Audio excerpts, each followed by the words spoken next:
Yeah, first one of the year. Pretty one too. Yeah, this is a pretty animal. Right here. Yep. Yep. Nice coyote. By the way, this coyote was caught in one of my walk-through sets. You could call it the Mirinda walk-through set. And he was caught in one of my modified jakes. You can see I've made an addition to a couple dozen jakes. If you look at the pan. I'll explain the reason for that some other time. But I'll just say that the jake trap is built with a low pan, and that's great for normal trapping. People want a low pan. You want kind of a dish. Well, I don't. I use wax sand, so I've got to. I got to have, if my jaws are down a ½ inch, that's where I'd like my pan. Well, the pan sets at least 3/8 of an inch lower than that. So I built the pan up with a piece of 3/8 aluminum.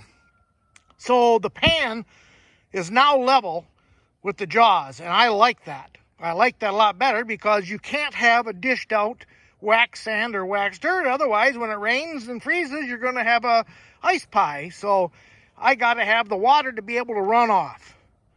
And I don't like to have twice as much dirt on my pan as I have on my jaws.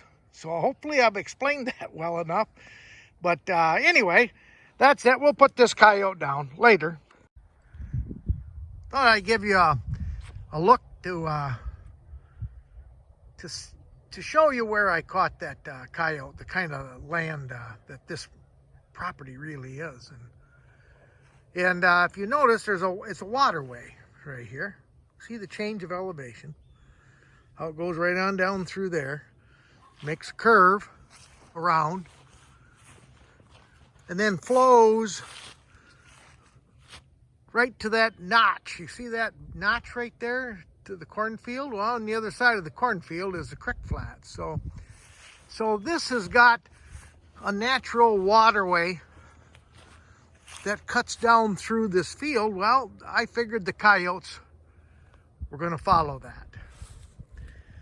And so what I did here some weeks ago, since it was really difficult trying to find sign, I drilled in a couple of holes, 3-inch holes, like a bait test, but with a 3-inch hole, and put about a ½ cup of bait in it. They never touched anything for 2 weeks. I didn't even know if I was going to set this property. And then I came over after I started setting traps, and I found where they dug the hell out of this one right here. And this is a natural digging for you know, when I put in a bait hole. This is what I expect to see. And so all I did was just convert it to a deep step down. And then when I did that, right over here where the coyote was caught, I put one of my walk-throughs, and you can see why I did that. It's a perfect spot. You see the slick right there, that edge?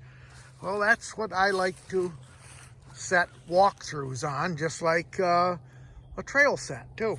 So yeah, follow the slick.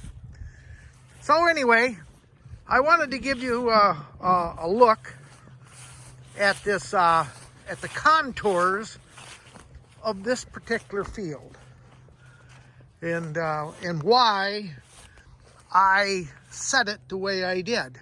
The wind, I'm looking right due west right here. The wind is coming out of the southwest, right in this last week actually. So it picked him up, or her up. Nice, it's a nice property. We don't have a lot of coyotes, that's for dang sure. But anyway, I wanted to explain